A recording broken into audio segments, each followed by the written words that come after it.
It's a terrific Tuesday, and you're welcome to Breakfast Central, your best spot for news, entertainment, sports, everything you want to know about the latest trends in the country. You're here on Breakfast Central, and I'm Benga Aborowa.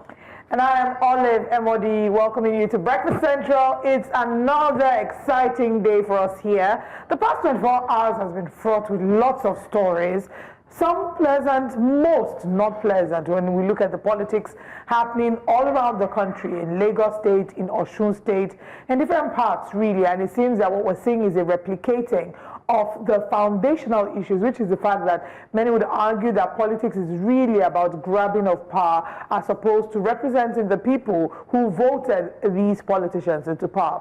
Let's begin in Lagos State, where there was a rowdy session yesterday at the Lagos State House of Assembly, as we saw that armed DSS officials entered into the hallowed chambers, something that should not be seen in the Lagos State House of Assembly. They eventually did pass a vote of confidence on Honorable Mojisola Meranda, who is the Speaker of Lagos State House of Assembly. Now recall that Honorable Mojisola Meranda has, of course, he was removed from his position as Speaker and is now contesting the legality of how he was removed as Speaker. The case is now in court. But rather than wait for the court to come out with his judgment, it would seem that people have decided to take the laws into their own hands and enter into the hallowed chambers. Let's take a look at the embarrassing video.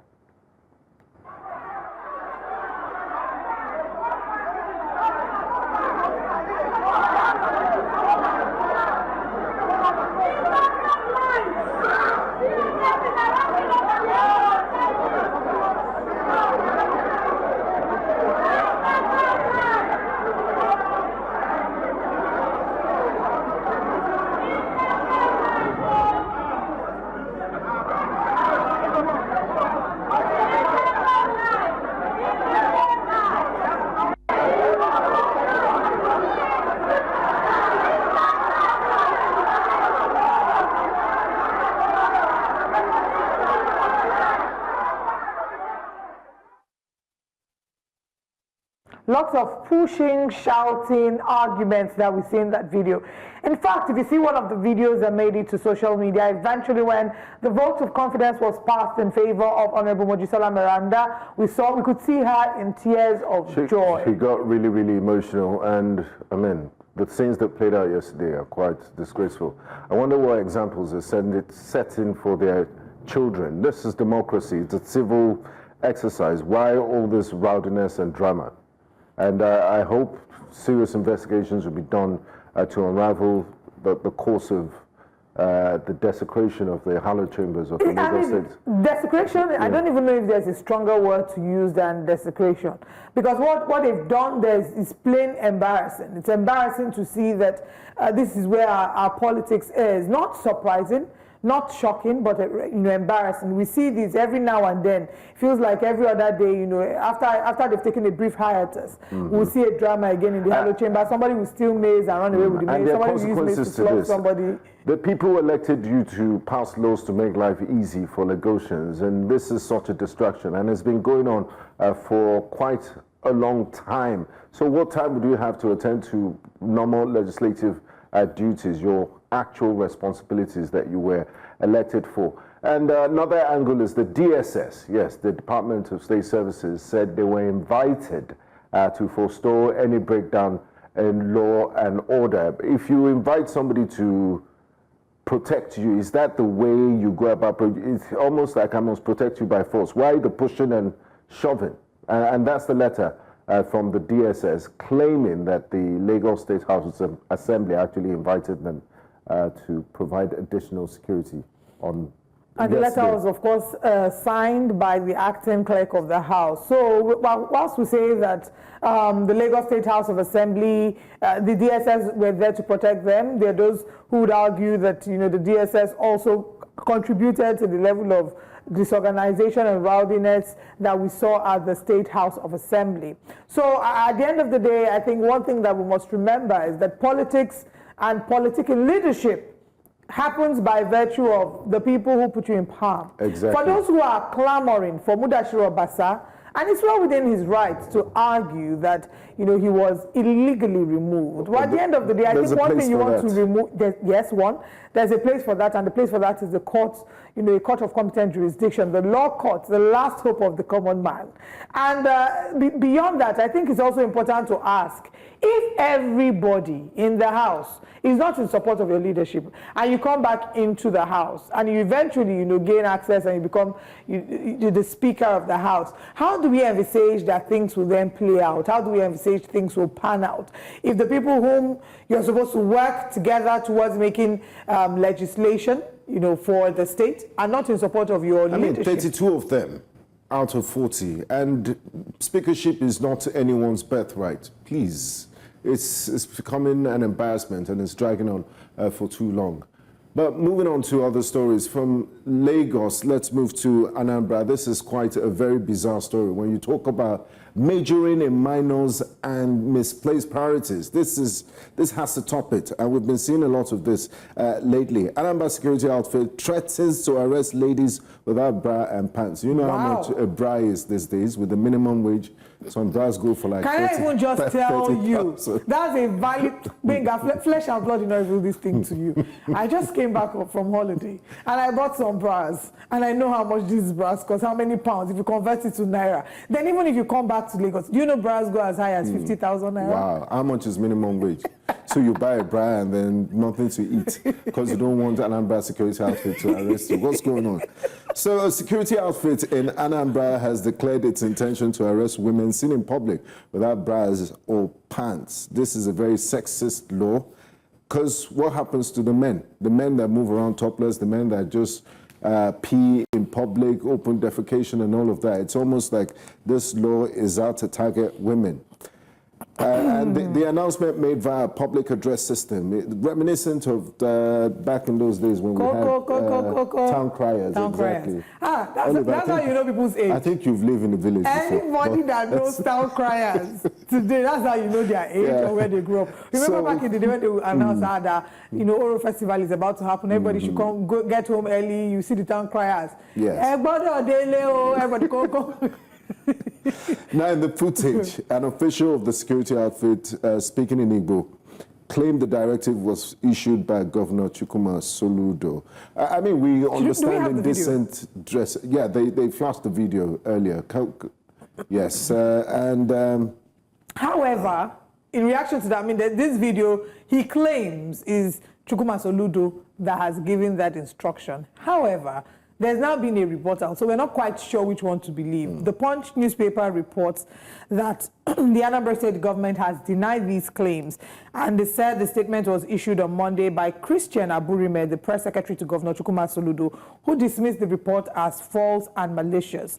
The government clarified that the claims, which suggested an arrest campaign against girls working without bras and pants, were untrue and misleading. I checked his X page, and I'm not sure that I saw anything like a press statement. I mean, we've seen Amotekun. I think it's in Ondo State. They cut the hair of people with dreadlocks. I mean, they're going too far beyond their constitutional jurisdiction. The people that are supposed to be, what they're supposed to be looking out for are those who have in any way caused unconstituted violence, right? Yes, looking at the state of security. We have too many issues to deal with. Bra and pants should be the list of your priorities. In fact, I'm hoping that the administration can look for ways to ensure that they can improve the economy so that women don't have to spend so much on purchasing bra and pants. Maybe they will not have a bra and pants. I wonder who will even do the inspection for the pants. You probably can volunteer. Let's move now to Osun State, where it would seem that there's a lot of drama going on, drama that has led to the loss of lives. Osun State local government elections are coming up in a few days, but it seems that, excuse me, it would seem that there are forces that do not want the elections to hold. The local government chairmen who were removed have now tried, according to reports, to forcefully take over their offices or take over their seats again. And what we've seen is there's been violence as a result. The APC and the PDP have clashed. Governor Adeleke, lives have been lost.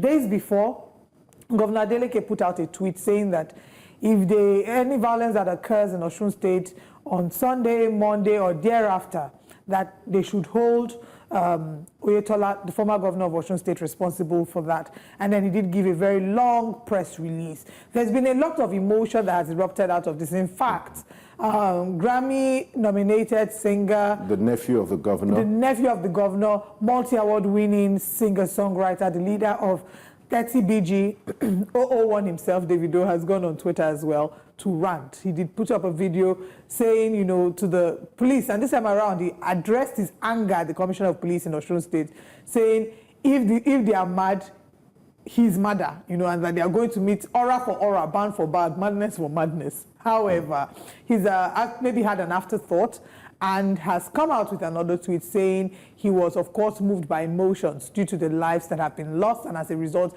he forgot, you know, and he let go and expressed his frustration, but that he's been duly informed that the Commissioner of Police has also had sleepless nights as well because of the violence that's occurred in Osun State. This is not even a thing to joke about because, again, we're seeing, you know, what is being replicated in different parts. Remember, local government elections have been a cause for concern. A cause for concern, we saw that in Rivers State, where the local government elections almost didn't happen. You know, we've seen that happen in different parts of the state. It just feels like we have pockets of the same issues happening in different parts of the country. Politics shouldn't be a do-or-die affair. It's a civic exercise, and we need to put our emotions in check and be civil about it. It's whether the people of Osun State will gather together to ensure that this election happens. And we'll talk more about this much later. I'll be taking the reactions of Nigerians. So if you haven't tweeted yet, you can tweet and tag us at News Central TV. Share your thoughts on the Osun State violence concerning the local government elections. And I'll be sure to take your tweets much later when we look at what Nigerians are saying. But for now, let's share with you what our top stories this morning are on Breakfast Central. Welcome to Breakfast Headlines. I'm Benga Aborowa. We begin in Nigeria, where a leadership crisis at the Lagos State House of Assembly took a dramatic turn on Monday as heavy security was deployed during a plenary session. Lawmakers voiced strong objections to the presence of armed officers, accusing them of attempting to undermine their right to elect a leader. Despite the standoff, the lawmakers have firmly backed Mojisola Meranda as the new speaker, passing a unanimous vote of confidence in her leadership. A former Senate President and Chairman Board of Trustees of the People's Democratic Party, Adolphus Wabara, says no one in the party can remove him from the party. He made this vow during the 80th birthday celebration of former Secretary to the Abia State Government, ML Koro, at the International Conference Center in Umuahia, Abia State, before a large gathering of PDP members and Governor Alex Otti. He says he will continue to commend the governor for his developmental strides, irrespective of party affiliations.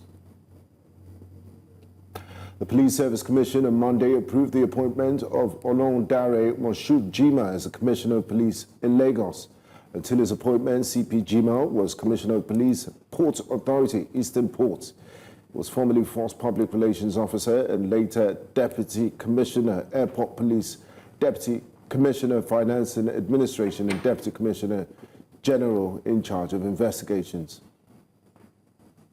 Away from that, a federal high court in Abuja has granted former Minister of Petroleum Diziani Alison Madueke permission to amend her suit challenging an order obtained by the Economic and Financial Crimes Commission, EFCC, for final forfeiture of a seized asset. Justin Eyang Ekwo granted a request on Monday after the motion was moved by Diziani's lawyer, Godwin Inyibo.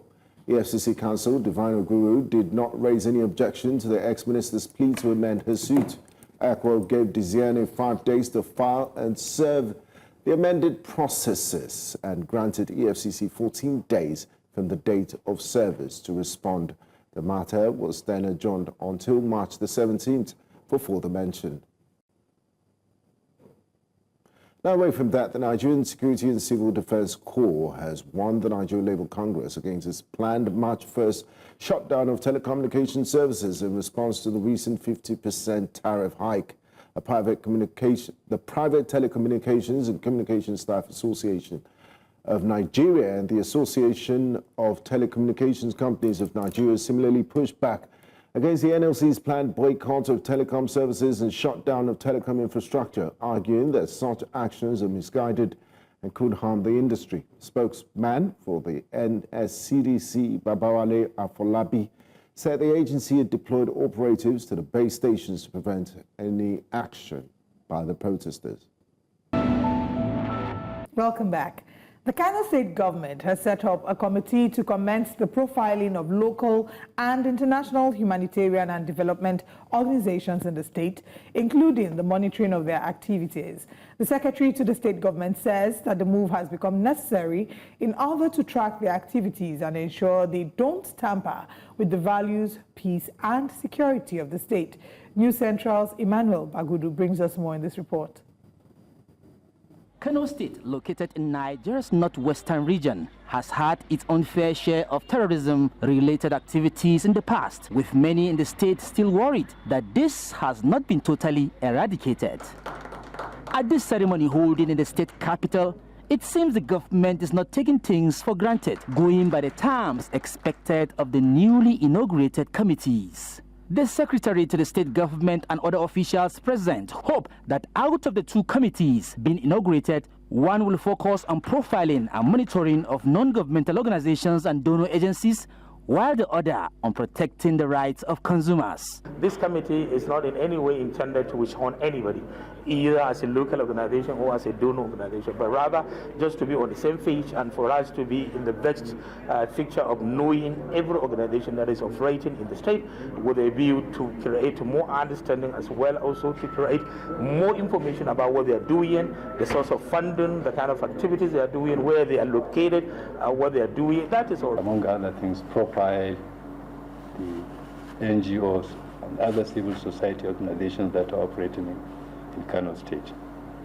so that the government and the people know who they are, what they are doing, what is their source of funding, and to determine whether there are any negative implication arising from their activities. The SSG sheds light on the Committee on Consumer Protection, which he says it's coming at a very auspicious time. It helps government to establish this committee so that the right of the consumer can be protected. He will be protected from adulteration. He will be protected from what we call in Hausa tayo mudu. You know what that means? That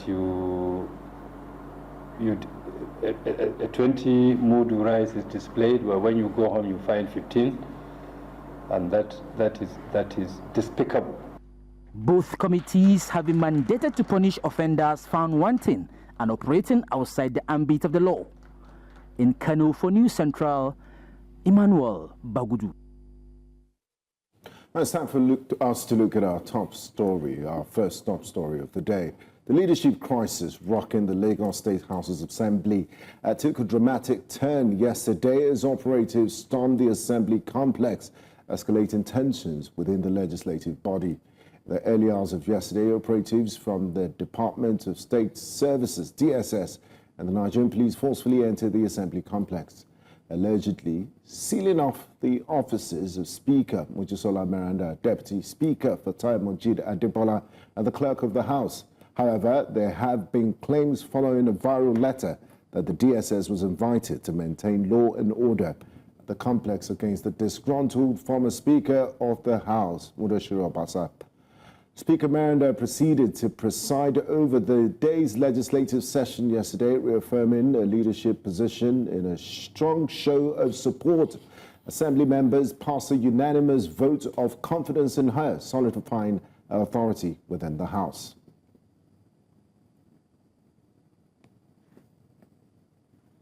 I want to move vote of confidence on yourself, by all members of this sacred house of assembly, to show that if truly it is because we removed the former speaker of this assembly and elected you, who we believe in, as the speaker, we will display it here live and clear for people to know that this decision was done by the members of this State House of Assembly, duly elected, duly elected.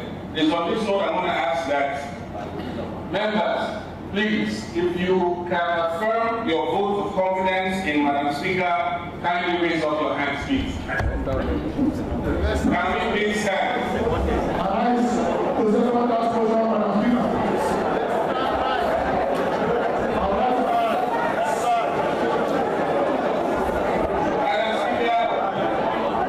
all members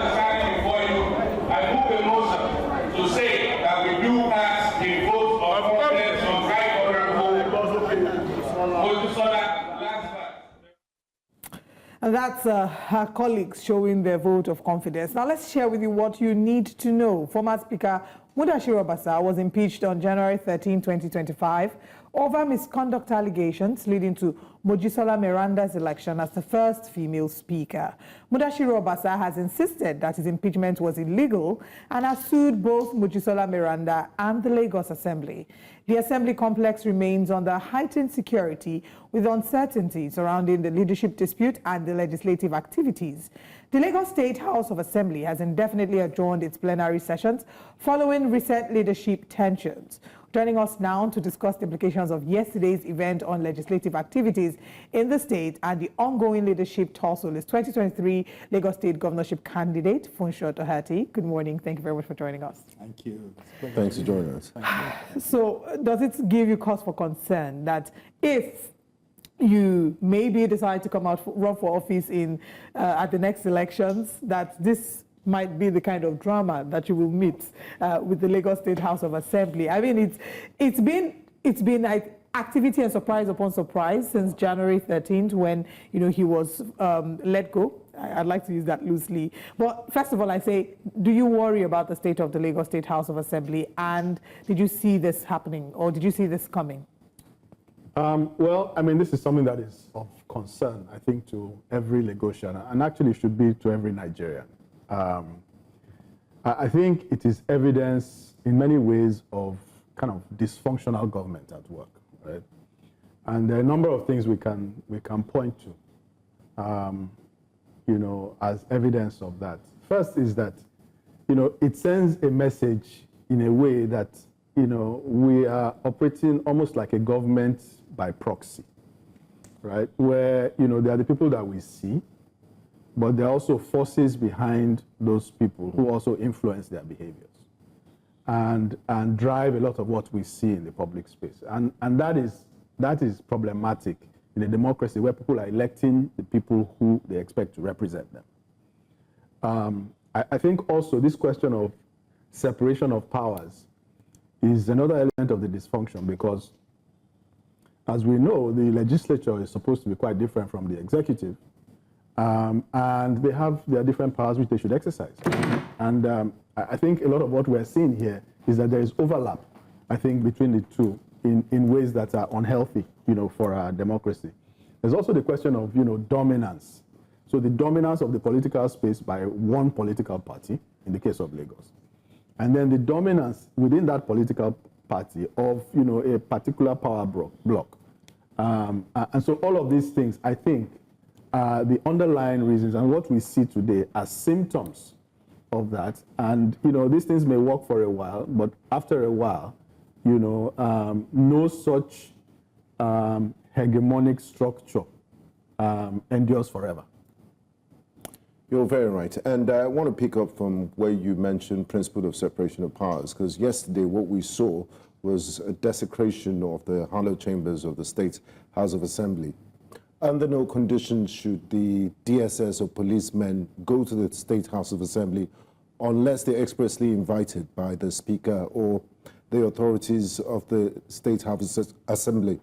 Now, looking at the DSS claim that they were invited by the House of Assembly for protection due to threats of a possible Obasa's reinstatement. What do you make of that? And we've seen videos. If you were invited, I don't think that's the way you will act. What's your take on the role of the DSS in yesterday's fiasco? So I mean, obviously we're looking from the outside in, but based on what we see, it's very difficult to take that story at face value, right?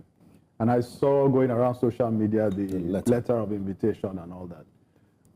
First of all, it's a bit strange that the clerk of the House is writing a letter to instigate actions that are so abhorrent to the owners of the House, who are the legislators within the House.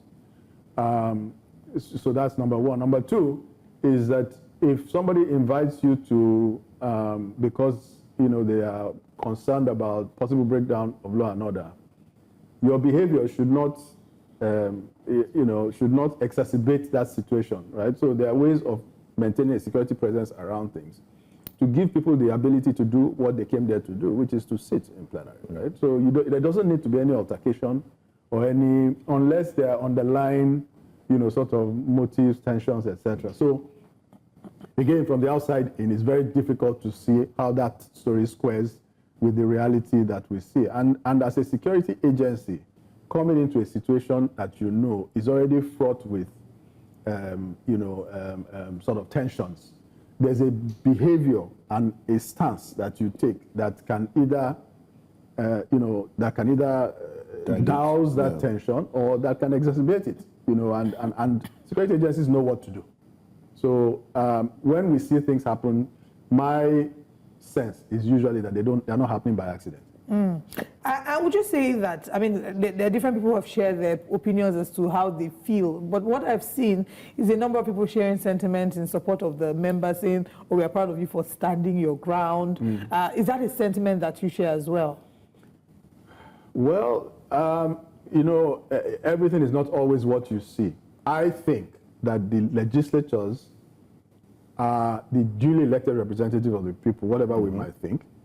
Even if they were put there to serve as proxies, they have that power. And so to the extent, if indeed what we're seeing is that they're exercising that power, it's a good thing. At the end of the day, they were elected to do a job, and they have to have the both the capacity but also the gravitas and the will to do that work for the benefit of the people. I mean, there's a lot of work for them to do. They should not be spending their time, going up and down on all of these kinds of issues, who is the speaker, who is not the speaker, etc. The speaker is just the first, in a sense, amongst equals, right? And anybody can be the speaker of their choice. So these are mundane issues. If it's not that there are bigger issues behind, which are not issues that relate to the government of the people, but relate to the control, of the party structure, the government structure, and so on, which detracts really from the primary objective of government, which is the welfare and security of the people. So how do we get them back to work? I mean, this has been dragging on for too long. We thought when 32 of a 40-member assembly impeach you, it's done and dusted. It's a slam dunk. But we've seen this back and forth. The former speaker is adamant. He's gone to court, and he's saying the way he was removed was not legitimate. There are also underlying issues of corruption and abuse of office around him. Then there's the unelected GAC. Now, speaking from a Lagosian, a tax-paying, law-abiding citizen's perspective, and you speak for many Lagosians who are watching all this drama unfold. Look, this is not why we elected you there. We're tired of this soap opera. The street lights in Lagos are not working. There's infrastructure decay. We need you to get back to work. What needs to be done as a responsible country? How do we move on from here, and how do we get the legislatures to go there and stop watching over their back with this impeachment drama that we've been witnessing drag on for the last few weeks? Yeah, so first of all, where you started, which is that, the former speaker has gone to court and all of that, that is perfect, is perfectly within his right to do that. And he should, if he thinks that the process was, and that is the normal process. So no one should have a problem with that, right? That's fine, and we should give room for that. Now, should people, be so focused on this on this leadership, that is the legislators themselves? There's so much for them to do. We talk about the Governor's Advisory Council. That's not something that is constituted in our laws, right? That is an administrative thing which the present party, that is the APC, has put in place to kind of, as their means of operation, right? And you have to question what is the role of that body, and to what extent is it adding or detracting from governance in Lagos State? An unelected body. An unelected body, we don't know who, we may know who they are individually, but I mean, there is no office, in a sense that they represent. And so, we have to be so, not suspicious, but we have to be careful when we see such things, because they are a means by which the authorities, which the people have invested in certain people, can be excised and operated elsewhere. And once that happens, you can start to see things in the public space that you can't explain, right, based on what's going on in the public space, but it's because there are things going on, sort of behind the scenes. So to me, I think that this thing really, at the governance level, if you take away the sort of intra-party issues and intra-party things that may be affecting it, at the governance level, is actually very simple. The speakers, the legislators have come together, from what we understand. They've removed the speaker, they've put another speaker. The speaker is saying that process was wrong, he has gone to court. That's fine.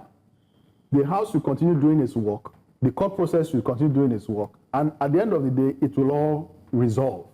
Now, the injection of the security forces is a very troubling thing, because that sort of moves us in a quantum way away from kind of the democratic process. So that we must condemn, we must ensure that that is not part of the process. Return to a normally functioning governance process. Let the House sit, let the existing speaker preside. If the courts decide that things should be otherwise, then so be it.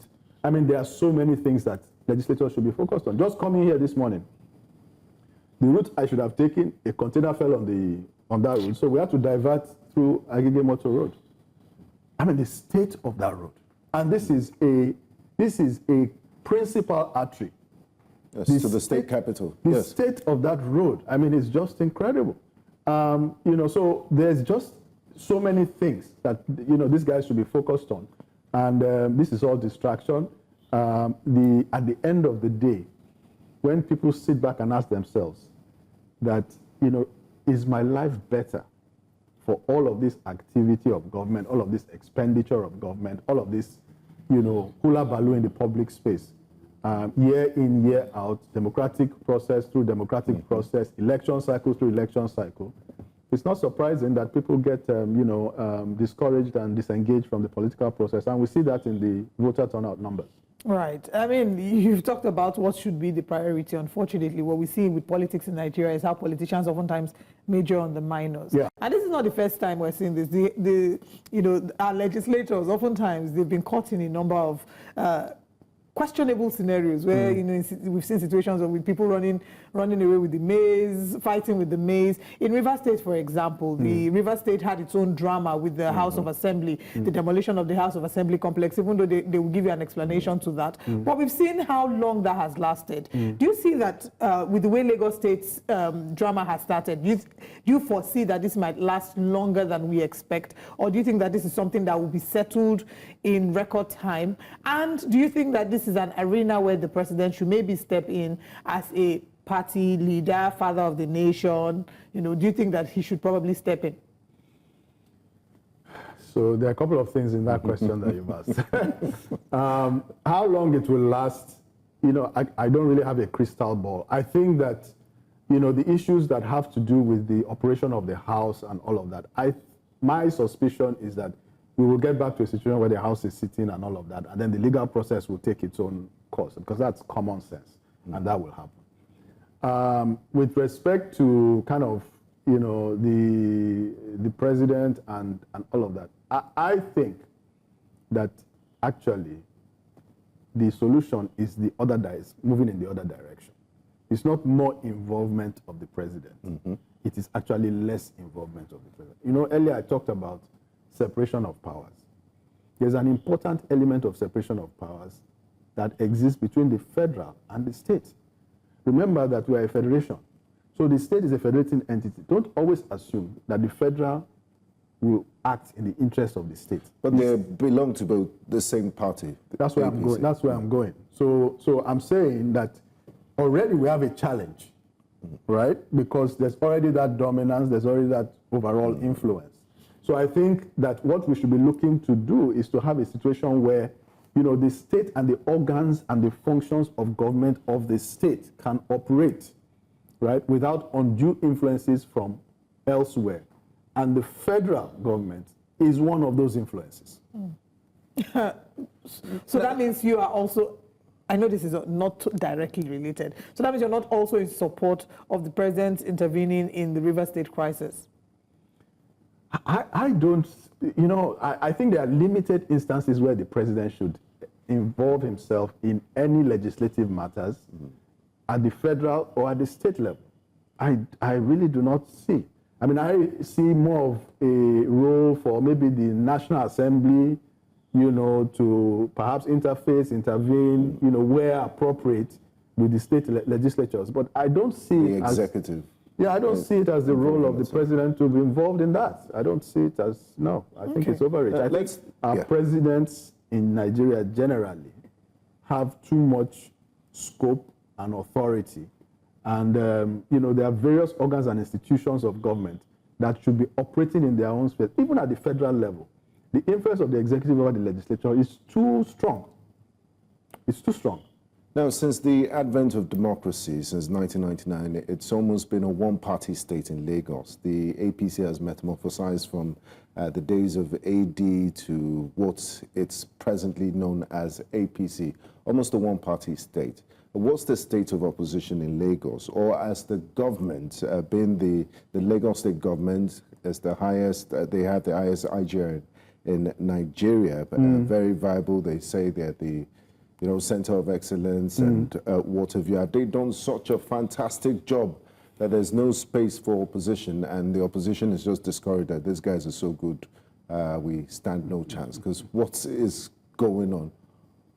Or should they be held to higher standards? Yeah, so it's a very good question. The opposition does not take that view that you've outlined. And, you know, it is true that, you know, in one form or the other, the ruling party has run this state for basically a generation. The position that I think most opposition figures take, and certainly that I do, is that, you know, we cannot compare the time that has elapsed with the advantages that we've derived. In other words, how has the quality of life of people improved in the course of a generation? Many have actually witnessed retrogression rather than improvement, right? So I think that there's a whole lot more that can be done, this thing is a process, right? If you look at, part of it is discouragement of voters. If you look at Lagos has the lowest voter turnout numbers nationally. And you think otherwise for sophisticated, yes, I mean, the people. So basically it's telling you that people are, you know, with each election cycle, this ruling party that we talk about is being elected with a smaller and smaller numbers, right? But the terrain is evolving. I don't want to say too much, but as I think going forward, we will see a lot. I certainly remain active, and we will see a lot more in this space going forward. Let me just touch on one thing you said before I leave that, and this question of IGR. You know, there's this whole thing where Lagos State points to, or the Lagos State government points to the fact that IGR has gone from this to this, and and that is their scorecard. They present it as their scorecard. The truth of the matter is that Lagos is a port city, a commercial center, a nerve center, and has been so for centuries.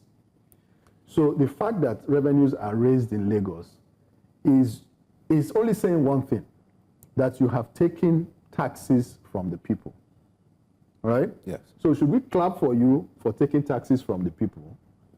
That's not what we should clap for you for. So, okay, that's the starting point. You have taken taxes from the people. What have you delivered with the taxes that you've taken from the people? How have the people's lives improved? How has their quality of education improved? How has their quality of healthcare improved? How have their per capita incomes improved with this IGR that you have taken? And if you make that assessment on that basis, you probably will reach a different conclusion from just looking at the IGR number. We've run out of time. If you can please answer this in 30 seconds. Whilst we cannot categorically say that Obasa pushed for the violence or the disruption that happened yesterday at the Lagos State House of Assembly, is it expected of him to maybe make a public statement to say, you know, he's not in support of the violence and would follow through the court process? And do you, I mean, if that's expected of him, do you actually think he will do that?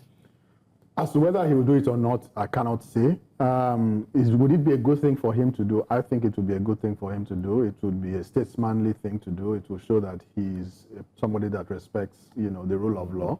And I think it will go some way to douse perhaps or to influence people's view about what's going on. And if he doesn't do that, will that then mean they can link him to being in support of the I don't think so either. You can't, I think there are very many angles to this, and I think we should... Now, in 5 seconds, have we gone past the worst of the crisis? Which one now? The State Assembly, yes. I think that, like I said earlier, I think that the Assembly part of it, I think we are pretty much there. But I think that the underlying issues, because that's just the symptom, the underlying issue which has to do with the hegemony and the sustainability of that and power blocks and power tussles, I think this is just the beginning. Oh, wow. We don't want to actually see what it will look like. But unfortunately, thank you so much we will be following up. Thank you very much for that, for your insights with us. All right, we'll go on a very quick break now. When we come back, we have another conversation to be exploring. Stay with us. Welcome back to Breakfast Central. The National Association of Road Transport Owners, NARTO, has warned that the federal government's proposed ban on 60,000-litre petroleum tankers could cost owners 300 billion naira. Recall that the federal government, through the Nigerian Midstream and Downstream Petroleum Regulatory Agency, has said that it may impose a ban on trucks with 60,000-litre capacity, preventing them from operating on federal highways following the increasing number of deaths resulting from petrol tanker accidents, which has led to the death of 493 persons in 3 years. Now, here's what you should know. The government, in a proposal to stakeholders, wants tankers restricted to a maximum of 45,000 litres. It said this ban is part of a potential recommendation aimed at reducing fatalities from petroleum tanker accidents to 0. However, the National Association of Road Transport Owners, NARTO President Yusuf Othman, argued that accidents stem from poor roads and driver-related issues, not tanker capacity. He noted that about 2,000 affected trucks, each worth 150 million, are essential for fuel distribution. Now, joining us this morning to discuss this is legal practitioner and development advocate Jide Ologun. Warm welcome to you, sir, and thank you very much for joining us this morning. It's my pleasure. Now, we'd like to start off with the root cause, because the NATO are arguing a position, saying, look, it's not this, it's the roads and other things. From your experience, why do we have tanker explosions in Nigeria? Is it a failure of regulation, enforcement, or just systemic corruption? Thank you very much. You see, for some that we've recorded, it's when people come around to scoop the spilled fuel that fire, rages. And we need to focus on accident.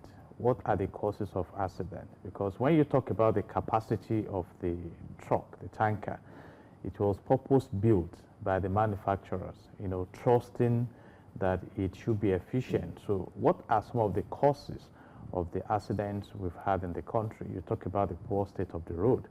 I mean, this last weekend, I was out of Lagos and God saved myself and my siblings from a very ghastly vehicle accident between Kire and Bogon on Ibadan-Ile-Ife road because of the state of the, and many vehicles were affected. If you check the potholes. It's been like that for a while. Exactly, and there had been complaints. So when we begin to find solutions, we must go to the fundamental causes and not the symptomatic issues that we focus on in Nigeria. So if there wasn't an accident, would there be fuel spillage? The answer is no.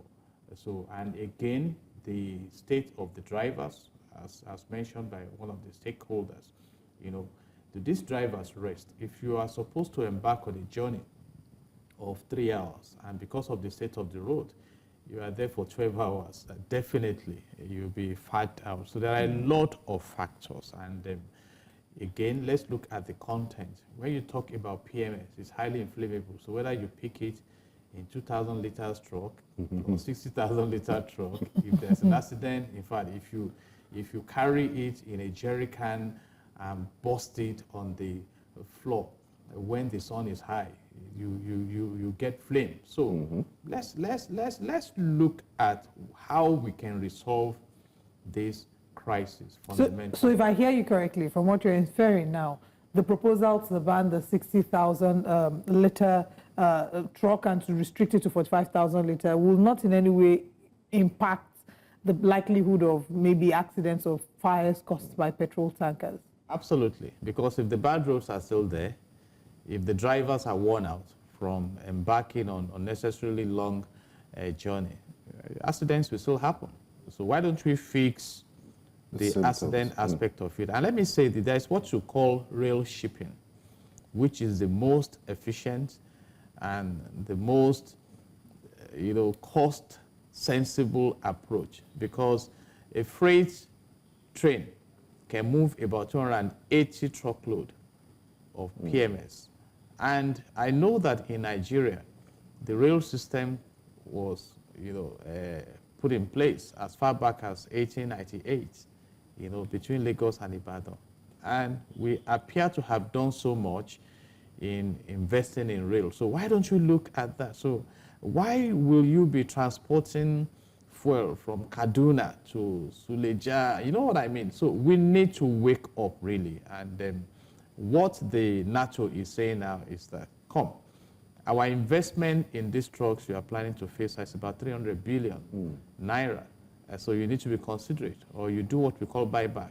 You buy from us. So, and that when you now reduce it to 45,000 liters, it will make sense.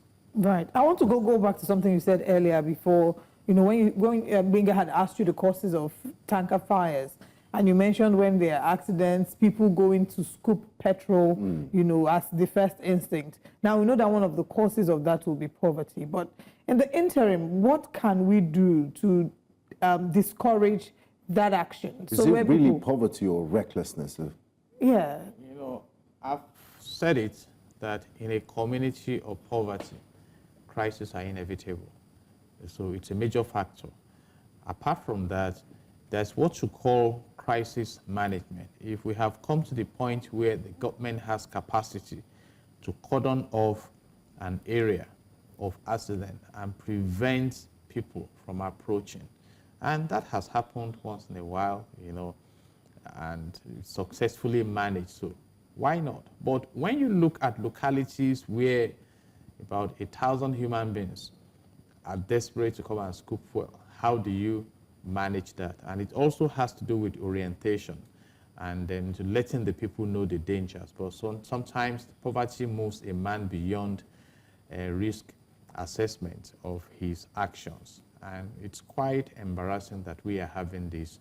And of course, basically, how can we minimize accidents? Because it's difficult for citizens to just go and stop a truck on the highway and be scooping fuel from the tanker. So you need to look at all this, but we should not rule out the concept of poverty. And again, globally speaking, when you consider countries that have managed their oil resources effectively, pipelines also are a very effective way of transporting exactly. And I understand that I think Nigeria is even linking the gas pipe supply to Algeria. So if we can do that, why? But again, talking about the perceived injustice in the land, you read about pipeline vandalism and different kinds of vandalism in the country. So we need to go back to what Section 15, subsection 5 of the Nigerian Constitution 1999 as amended says, that the state shall abolish corrupt practices and abuse of office, because it's corruption that has led us to where we are. While traveling, the near accident I referred to, and thank God for saving us, it was very bad. Thank God. Someone could have been given money to fix that road, and these guys pocket the money, keep it in their bank accounts, and no accountability to anybody.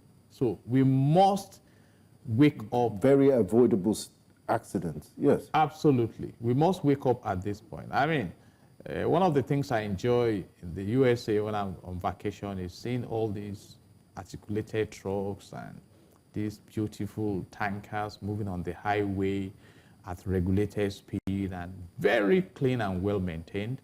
And I think we can replicate that here. But it's very important that we have good roads if we must move these products on the road and ensure that the travel time is reasonable for the drivers to pick their rest. Otherwise, we continue to just dance around the circle.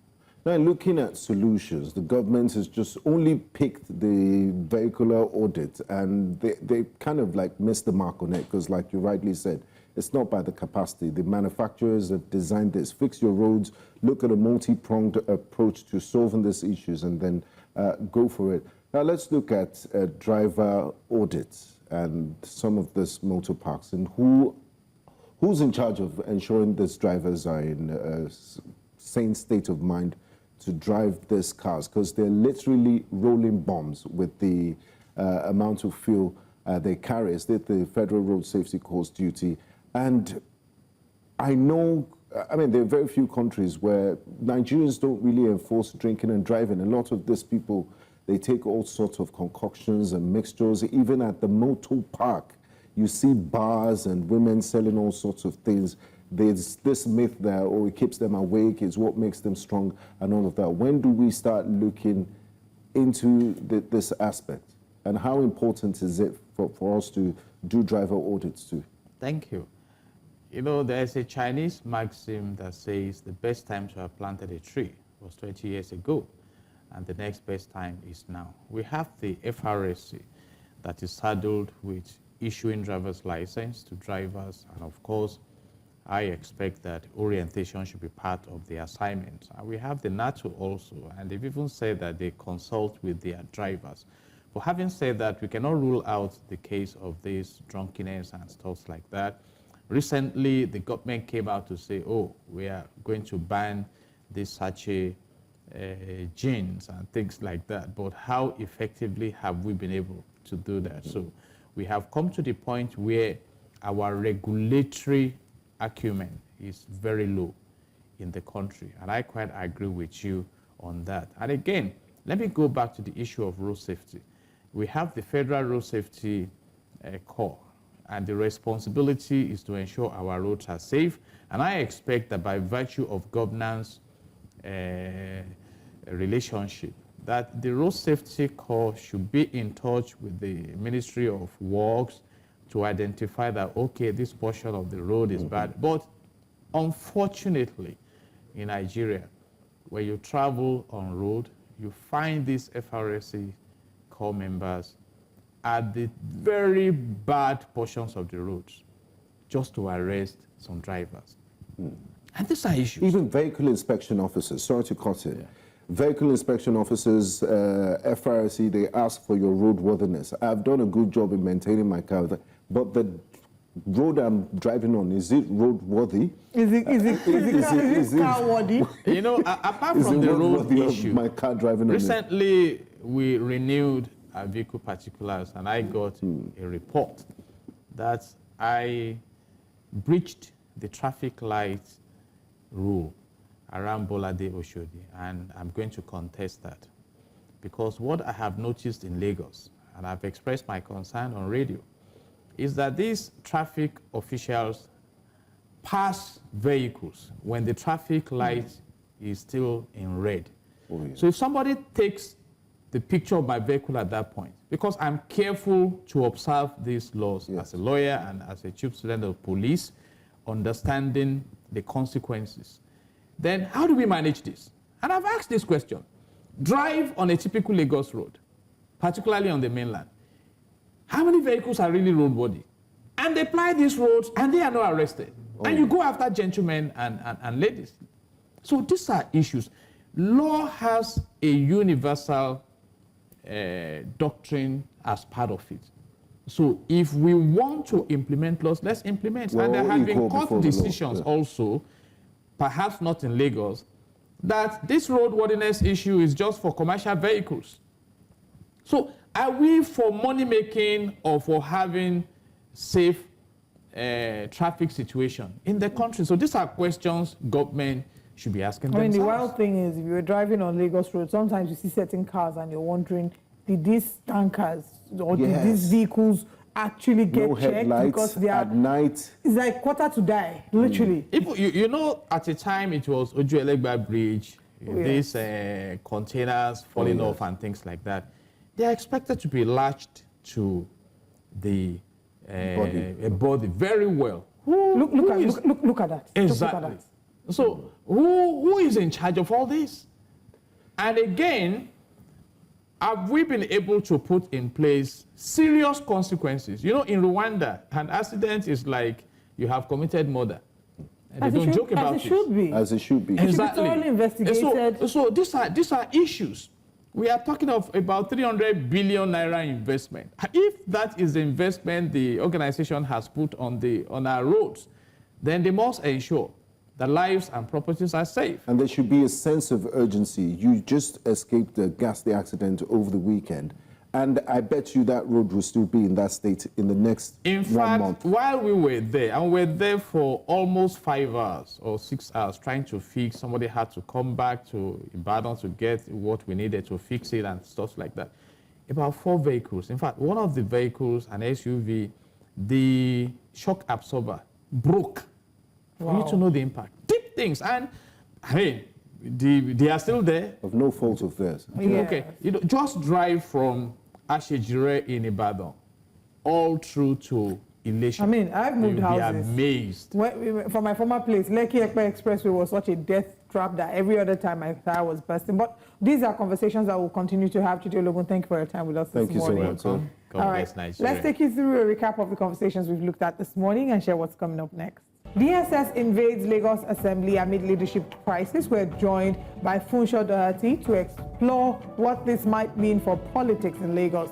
Fuel tanker owners face 300 billion naira loss as truck ban looms.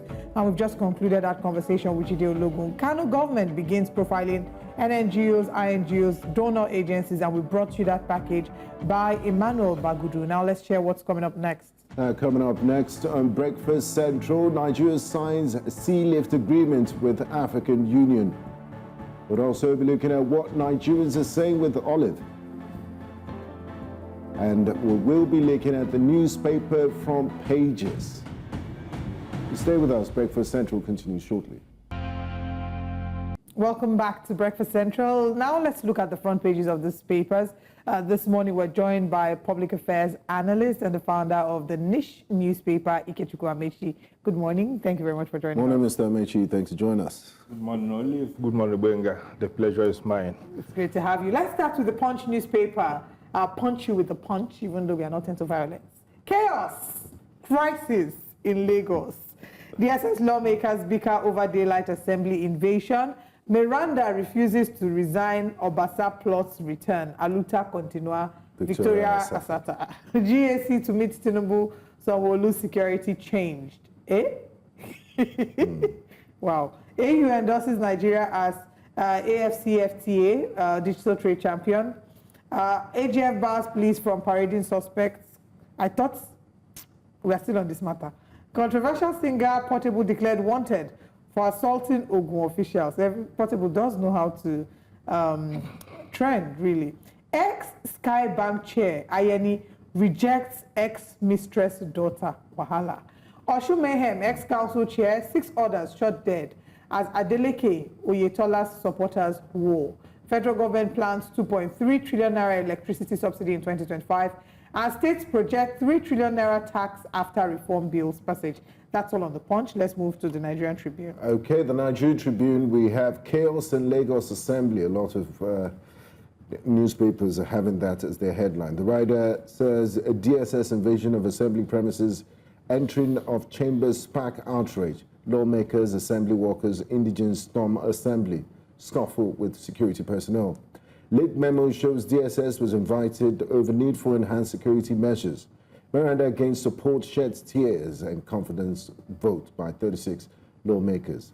Power outage, UCH resident doctors threaten indefinite strike. I thought power has been restored to UCH. Apparently, the drama there is not over. AU endorses Nigeria as digital trade champion. UBA Group champions peace in Africa with landmark $500,000 donation for the AU Peace Fund. Bloodshed in Osun, 6 feared dead as PDP APC supporters clash over control of local government secretaries. Very sad news there. And commission in 2023 and non-functional. Pathetic story of 100-bed mother childcare hospital in Ibadan. And there's also another headline from the Nigerian Tribune. Court restrains CBN and others from withholding Kano local government allocation. And finally, Senate leader leads Ekiti Central Senatorial District to endorse Oyebanji for second term. All right, let's now move to the Daily Trust newspaper. Saudi firm threatens to sue Hajj Commission over contract breach. Okay, I thought we were taking the Daily Trust. Let's take the Nation now. On the front page of the Nation, inflation drops from 4.48% in expected NBS January figures. It'll be interesting to find out, you know, the reasons why inflation has dropped. And I haven't felt I it. think so. I think it is because of Tinubunomics. That's why inflation has dropped. What has dropped? Nothing has dropped. In all your spending. Nothing, no. Exactly. Nothing at So I all. wonder, MBS needs to explain this drop, this 24% drop. They need to explain it. In fact, I need to. My landlord last year told me that they will increase my rent this year if things get better. I hope my landlord is watching this TV show and seeing the news and seeing that things haven't gotten better, so he will not increase my rent. Or the nation will explain instead of MBS, because it is the nation that is saying expected MBS January figures. Okay. So the nation should Yeah, you're right. explain. Exactly, because MBS hasn't said it, but they anticipate. Okay. Yeah, and still on the Nation newspaper, I like this. I mean, I find this interesting. Lagos gets 8 commissioner of police in 7 years. Another CP was appointed yesterday. I wonder why there's such a revolving door around the commissioner of police in Lagos State. Is it for security reasons? Is it political? Who knows? Maybe Mr. Amechi can tell us more about it. Okay, he will come back to tell us more about it, but let me just run through the other stories. Investors scramble for Nigeria's assets. Economy peaks on liquidity.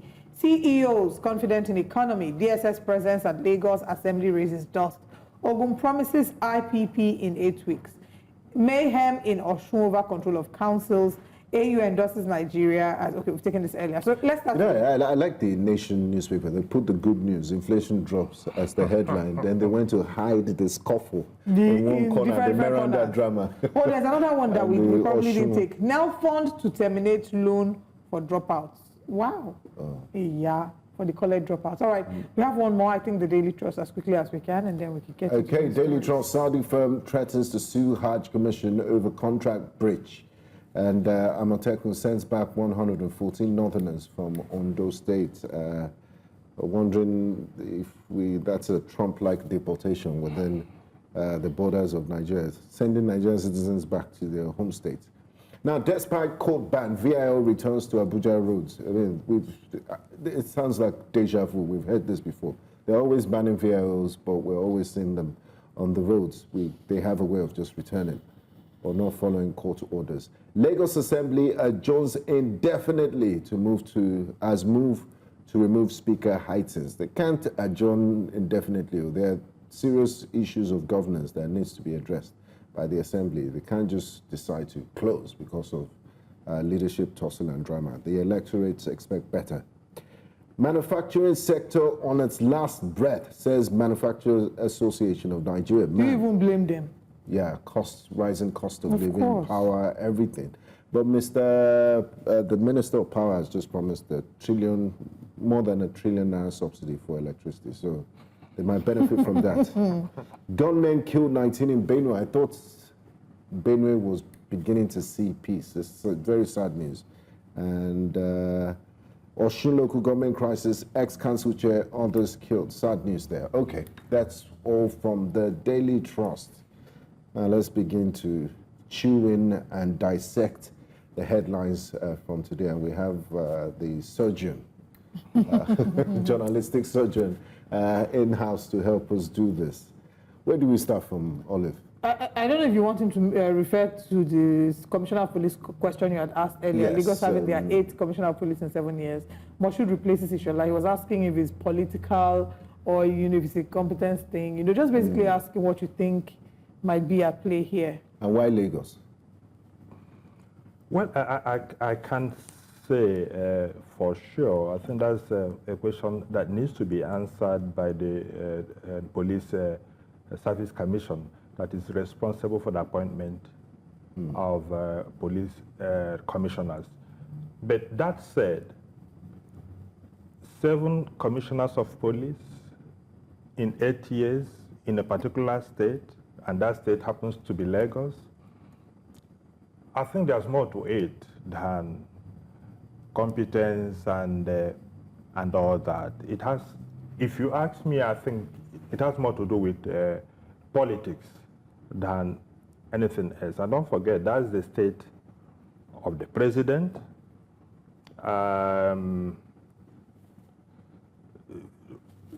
Before anybody is appointed commissioner of police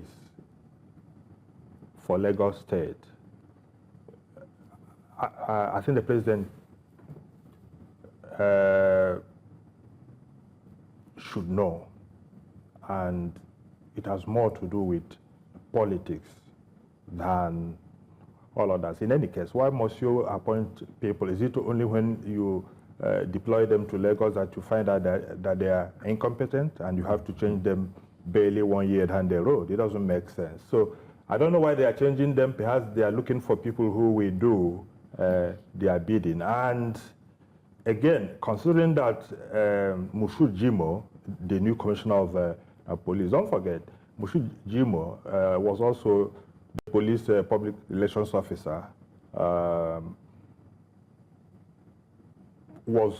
The appointment was announced yesterday at the heat of the Lagos State Assembly drama. Yes, some people are linking it to the drama in the Lagos State House of Assembly yesterday. Whether it was premeditated or just coincidence, and coincidence, we don't know. And how his appointment will be different from all the others, or more impactful from what others have done, and that led to their removal barely 1 year down the road, remains to be seen. But I want to believe that it is more political than any other thing. Okay, let's move away from the CP story and talk about the pink elephant in the room that a number of these papers have put in the smaller corners. We'll still come to the inflation one, but let's talk about Osun. What's happening in Osun State? What happened in Osun State yesterday is a very bad reflection of where our so-called democracy is. I've always argued here that what we have is far from democracy. What we have here is the rule of strong men, not the rule of law. The strong men get, the mind is always right in what we characterize as democracy in this country since 1999. Now, what happened in Osun State yesterday is very unfortunate. And don't forget, at least 6 people were killed, including a former local government chairman. And those people have died for nothing. If you ask me, they have died for nothing. My goodness. Because, look, what is it all about? Before yesterday, I think over the weekend, the Osun State Governor, Adeleke, released a statement where he was asking the president, Bola Tinubu, to call his nephew, and he was very particular, to call his nephew, who was his predecessor, Oyetola, the present Minister of Marine Economy, to call him to order that Oyetola was trying to instigate crisis in Osun State. Hold that thought. We'll come back to expand further on that. Let's quickly take this call from Chude, calling from Lagos. Good morning. Yeah, good morning. Please go ahead. Thanks for calling. And good morning to all of you in the studio. Good morning. I listened to the newspaper review and what you're discussing. My worry is this. I want to ask a question. My worry is this. Why is it that everything happening in Lagos and Osun State is linked to Mr. President, has Mr. President's name in it? Is Mr. President operating in Osun State? Is Mr. President operating in Lagos State? Now we are hearing his cousin, Senga Yetola, whatever, his cousin is causing problem in Osun State. What kind of democracy is Nigeria practicing? I want to know. Is Nigeria really practicing democracy? Are we in the family meeting? Nigeria, are we in a family meeting where everything goes? Look at what happened in Lagos State House of Assembly. Why must Mr. President's name be linked to this kind of matters? That's my worry. Because what happened yesterday in Lagos is a dance of shame. What happened in Osun State is a dance of shame. And Mr. President is from Osun State or whatever. You can't understand. Thank you and God bless. I don't understand. You wanted to ask. I wanted to ask, exactly why he feels that they're linking the president to what's happening in the Assembly, Lagos State House of Assembly, as well as in Osun State. And those are the two stories the two big elephants in the room that the papers have reported. But you were speaking about the governor of Osun State putting out a message saying that the president should call his nephew to order. And I think after the mayhem yesterday, Adeleke also addressed the people of Osho, where he also reiterated all that. But you have to contextualize what is going on in Osho. And that also speaks to what I referred to earlier as the lack of democracy in Nigeria. Now, governors take it upon themselves.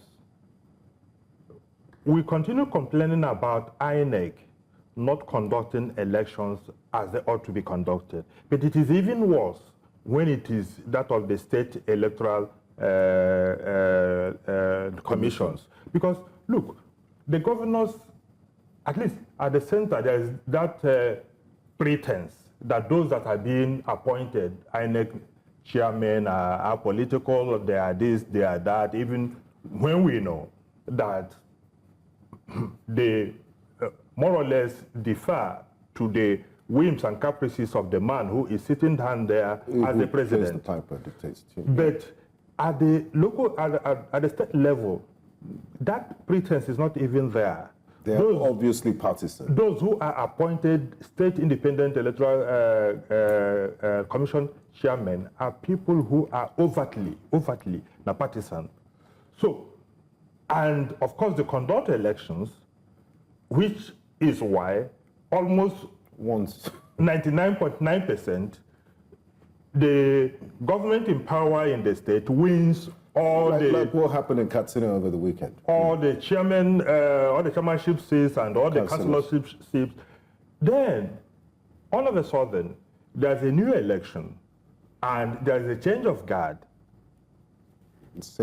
A new governor comes in, and the first thing he does, because he knows that those people are loyal to the man who was there before, he tries to dissolve the local government Will it take council. a review of the Constitution to address this anomaly? All right, before you respond to that, let's hear from Benjamin calling from Port Harcourt. Good morning, Benjamin. Benjamin, please turn down the volume of your TV set and go on with your comment. I want to contribute for... Go ahead, please. What I wanted to say, are you hearing me? Yes. Are you hearing me? Yes, we are. Please go ahead. Okay. You see, there's an adage that says, that whosoever that breaketh the hedge.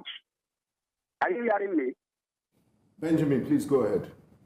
That whosoever that breaketh the hedge, a serpent will bite. Are you with me? Benjamin, just keep talking. We can hear you, please. Because we have 30 seconds for your call to end. The man that is saying has to say it to president. The man who said that that they are electing president. Is he not the president in the head of state?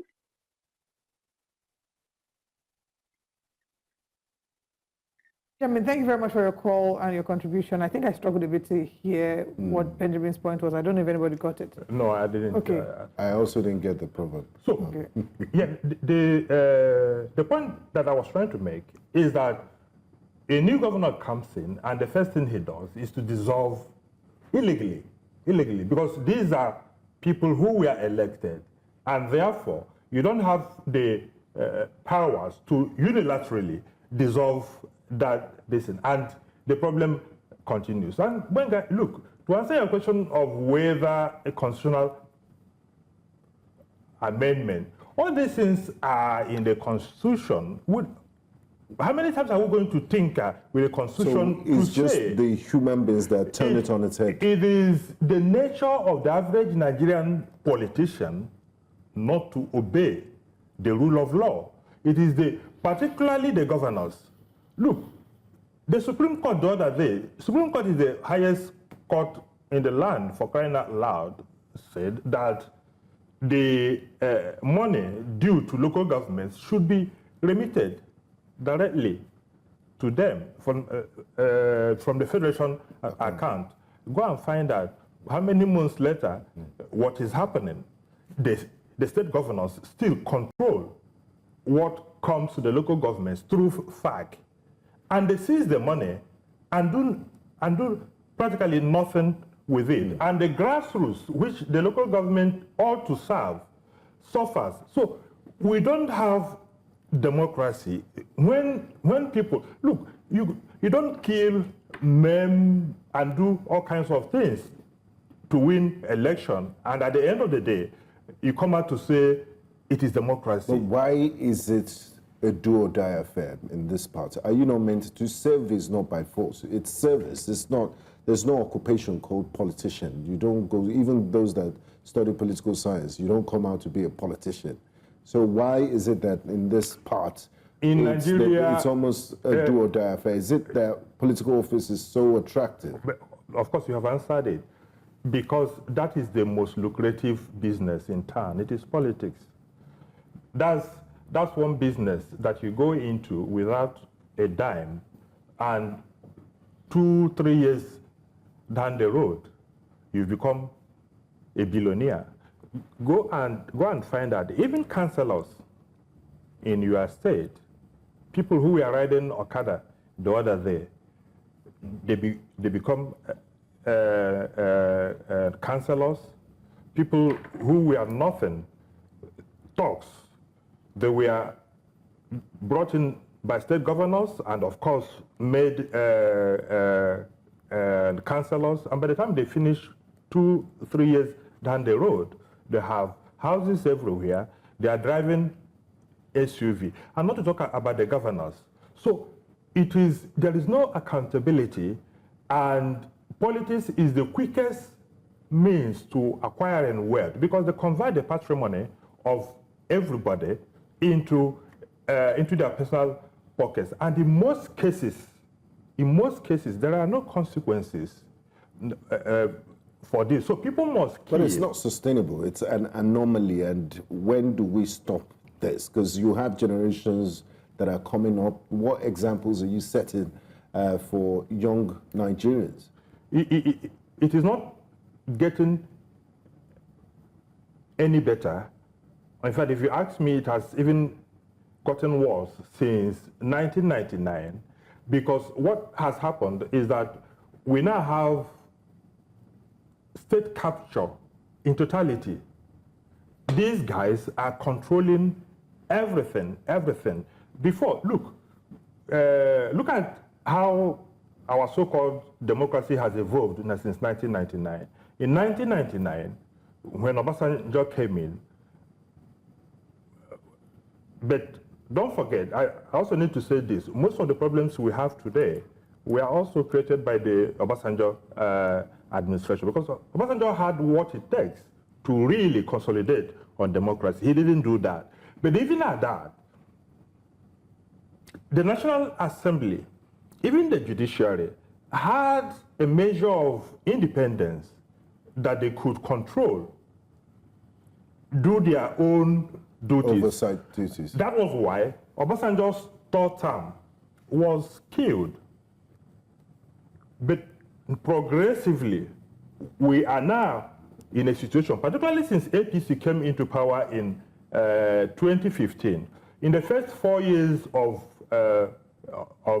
Buhari, we had Bukola Saraki that was the Senate president and somehow acted as a check and balance on the exercise of the executive that was led by Buhari. But of course, during Buhari's second term, they made sure he didn't even win a re-election. And Ahmad Lawan took over. Since then, we've never had a National Assembly.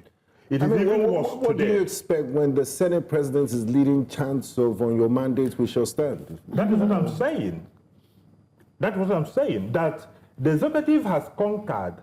It is total state capture, whether it is the judiciary, whether it is, there is only one power in the Nigerian state today, and that power is the President of the Federal Republic of Nigeria. Any other person who is talking is pretending. I thought we were going to say all power belongs to God. We have Chinwe Ugele, who's a correspondent in Imo State. We want to bring you updates regarding the state of rest or unrest in Imo State. Good morning, Chinwe Ugele. What exactly is the situation in Imo State this morning?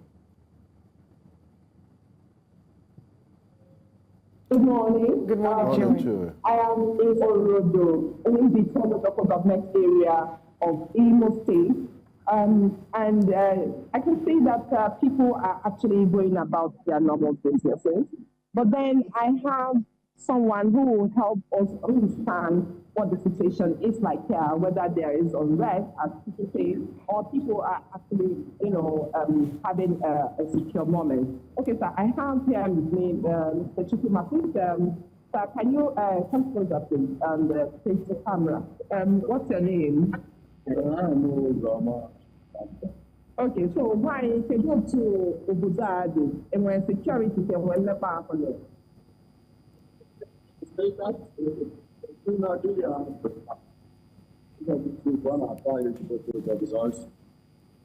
Killing here and there with the living. There's the man the process of our yeah, we don't appreciate it and then I change.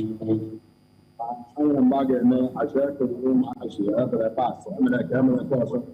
I put you in the now. I will now move forward. That we should actually stand by back.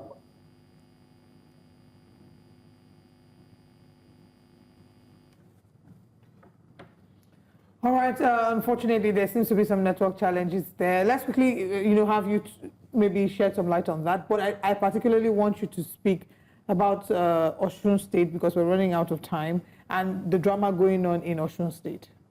It is, well, I don't know about the... I mean, you've been speaking about it. What I wanted to ask, maybe I should narrow it down. Yeah. What I wanted to ask is, do you see an end in sight? Or is this going to be just, another of the political dramas that we have? Do you see the local government elections happening? Do you see an end in sight to the violence? And, how do you maybe suggest that this can be resolved? What is going on in Osun State has nothing to do with the man on the street. It's a power struggle between the incumbent governor and his predecessor. Unfortunately, the predecessor, because of his closeness to the President of the Federal Republic of Nigeria, seems to be in control of the security apparatus in Osun State. So I see a situation, unless the President now steps in, which is unfortunate, because we can't... He has his own responsibilities. Exactly. We can't be everywhere the president must come in. All these things, people are simply playing politics with the lives of fellow citizens. And it has nothing to do. Nigeria is not getting any better. It is also the thing that is happening in Lagos State House of Assembly. I think that somebody joked yesterday that it seems we have gone back to the wild, wild west era of the 1960s.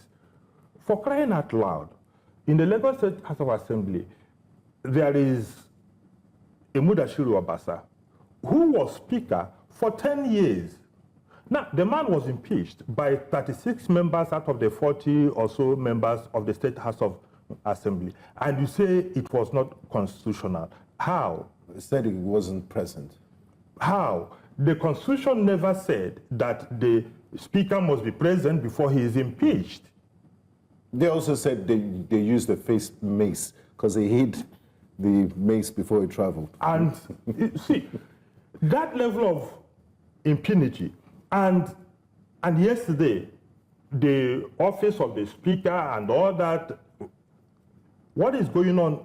Again, Obasa, on his own, cannot do what he's doing unless he has the powers, unless he has the support why of the do powers the that people be. also not say, look, hold on, this political class, there are no more than 2,000 elected officers in the entire federation. We're 200 million people. Why did they get so into this drama that they forget governance? You need to, nobody is even telling them that you need to stop this rubbish and get back to the work we elected you for. Why are we in the middle of the power struggle and tussle? Like you said, Osun State, Lagos State, Rivers State is, you know, the ordinary masses picking sides with which political juggernaut. State capture, that is what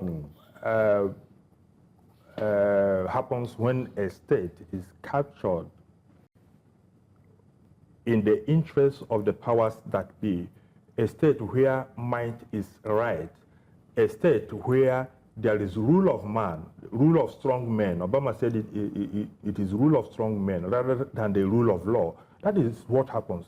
In what we have is more or less a dictatorship rather than a democracy. In any case, Benga, go and find out these people in a situation where elections are rigged and the people are sure that whether you vote for them or not, they will come back to power. What stops them? What makes the difference in a democracy is the realization that if you don't perform, if you don't come through for the people, 4 years, 5 years down the road, as the case may be, they will kick you out. But in a situation where you are guaranteed, some people are telling you that in 2027, whether you like it or not, that so-so person is coming back. In a country that's meant to be a democratic country. Exactly. I mean, so your votes don't matter. So why must the same person respect you? Because he does not need your vote now to come. It is that possibility of the power belonging to the people, and they are exercising it in such a way that they could call anybody who did not perform to order, that restrains politicians in other climes from doing what they should not do. But here, that restraining power which the people ought to exercise is not there. Right. So why would they respect you? Now, you know, we'll talk about what the people are saying in a moment, where I'll head to X and share with you some of the tweets that Nigerians have shared regarding this story of violence in Osun State. But thank you so much, Ikechukwu Amechi, for joining us. Thank you very much. The pleasure is mine. All right, let's now bring you what Nigerians are saying about the violence in Osun State. Osun State is currently experiencing significant political unrest at the local government level, marked by clashes between the ruling People's Democratic Party, PDP, and the opposition All Progressives Congress, APC. These confrontations have escalated into violence, with reports of sporadic gunfire and the presence of armed individuals at local government secretariats. The tension stems from disputes over control of local government councils. The PDP has accused the APC of attempting to destabilize the state by orchestrating attacks on local council secretariats and targeting PDP leaders and government officials. In response, the PDP has warned that the sacked local government chairmen and councillors cannot return to office, urging them to abandon any plans to force their way back, as such actions will be futile and have serious consequences. The APC, on the other hand, has called for a state of emergency in Osun State, citing the escalating violence and the need for immediate intervention to restore order. Now, there's been lots of back and forth that have led to violence and loss of lives. And in an effort to maintain order, the state government has deployed armed police officers to strategic locations, including entrances of several local government secretariats, to further prevent violence and ensure the safety of residents. Now, a few days ago, Governor Ademola Adeleke had raised concerns about a plot by opposition elements to destabilize the state, directing security operatives to deal with troublemakers. Let's take a look at one of the tweets he shared. He said, the Nigerian public should hold Mr. Gboyega Oyetola and the Osun State security chiefs responsible for any breakdown of law and order in the state tomorrow, Monday, and beyond. Well, it's a family affair, as his nephew, global superstar Davido, has also publicly criticized the Osun State Commissioner of Police, Mohammed Umar Abba, accusing him of disregarding the rule of law amid the ongoing local government crisis. Let's take a look at the video. At this point, these niggas is bro. And if you don't go mad for mad, they won't go for mad. One mad too. Well, he has advocated for them to go aura for aura, like they say in social media parlance. But he's taken a different and a more apologetic stance since that video went viral, and has now shared several tweets, some sort of a response to maybe an afterthought that he has had. I'm going to take just two of the tweets. Let's share one of Davido's tweets. He says, in memories of the souls lost, the innocent souls lost, human emotions overwhelmed me and many of my friends around. We did not know the Commissioner of Police had been having sleepless nights alongside other commanders. At this point, the contributions of the Police Commissioner were not fully appreciated by me. This is a grave oversight, and I want to declare that his support for rule of law and protection of peace in Osun State is hereby acknowledged and appreciated. He goes on further in another tweet to say, we must also work to ensure that the local government election scheduled for Saturday, February 22nd is held peacefully. Achieving this will be a crowning glory for not just the politicians, but for security chiefs, including the Osun State Commissioner of Police. I wish the Commissioner of Police and other security commanders the best of luck as they address challenges of the moment. Well, he's taking back his statement. There's been a lot of lashing at him, and he even had to put another to say, you people are supporting the police now. But moving away from that, the situation remains fluid, with both parties trading blames over the crisis, each claiming that their members have been victims of violence. In response to the escalating violence, the state government has imposed a dusk to dawn curfew into local government areas, Osogbo and Irewole, to restore peace and order. These developments highlight the ongoing political instability in Osun State's local government structures, with both the PDP and the APC engaged in a power struggle that has led to violence and unrest. Now, what do Nigerians really think about this? Let's take a closer look at the tweets coming out of Osun and beyond. This is what Nigerians are saying, where your opinion counts. Festus Ogun says, opposition members behind the mayhem and unrest ongoing in Osun State should not be allowed to go empty-handed. They should be made to face stern consequences for their criminal actions. Why are they deliberately twisting the obvious? Economic analyst Paul Alaje says it is disheartening what happened today in Osun State. Politicians claim to serve the people, but their selfish interests prevail. Violence has no place in our politics. I strongly condemn the act of terror that occurred today. It's both sad and unbelievable. Sadiq Tade says, Osun State under Ademola Adeleke has been largely peaceful in the last 2 years, until APC members threatened to take over the local government areas illegally under the guise of a non-existing court order. The Osun APC actions in the last hours must be condemned by all. Olumide Adesina says the needless political uncertainty in Lagos and Osun State is net negative for Nigeria's capital market. And I hope that we're taking note of this and the message that we're sending outside, especially to investors. Akin Olaoye also has reactions saying, events unfolding in Osun reveals why we have a truly broken judicial and political system in Nigeria. Similar to events in Rivers and currently Lagos State, it's simply a question of who possesses more gragra. Alas, we are in an era of gragramocracy. May the fittest win. Every day we're learning a new word in this social media space.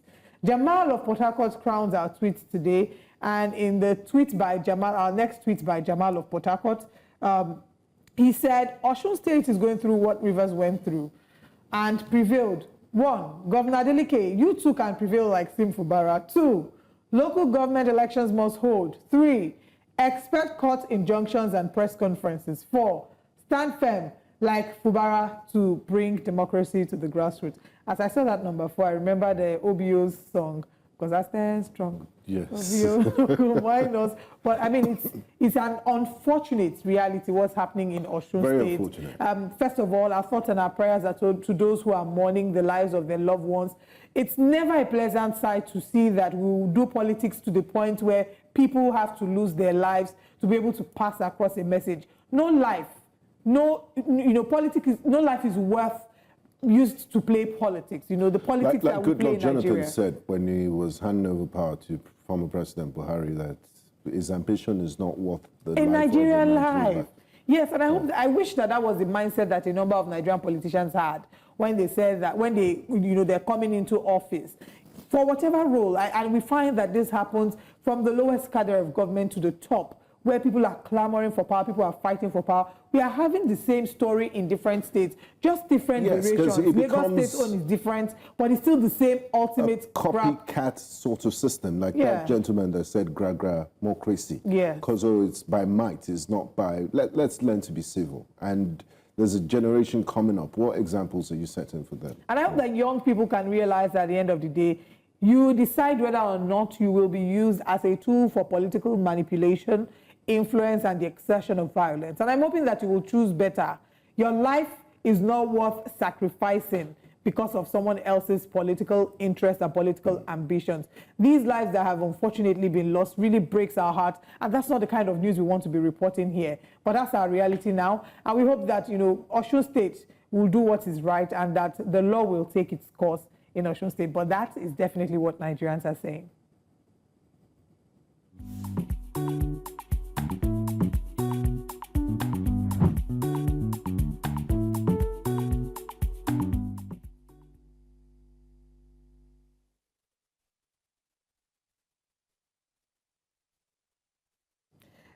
Quite a conversation we've had this morning. A number of areas we've looked at. We've looked at Obasa and seen exactly what's happening in Lagos State House of Assembly. Also looked at tankers, yes, rolling bombs, the tankers that have been falling and solutions to dealing with them. We had that nice conversation with Barrister Jide Ologun. And Osun State should be one of the conversations that we're bringing tomorrow. We've shared with you what Nigerians are saying on X about it. But by tomorrow, we should bring in seasoned analysts who will come and talk to us about the legal standpoint and the political standpoint of what Osun State is doing and what the political projections might be, especially as we count down the days to the local government elections in Osun State. Will these elections hold? Will they not hold? I guess in the next few days, we'll find out. Until we'll come your way again, same time tomorrow morning, I am Olive Emodi. And I'm Benga Borowa. Have a fantastic Tuesday. Bye-bye.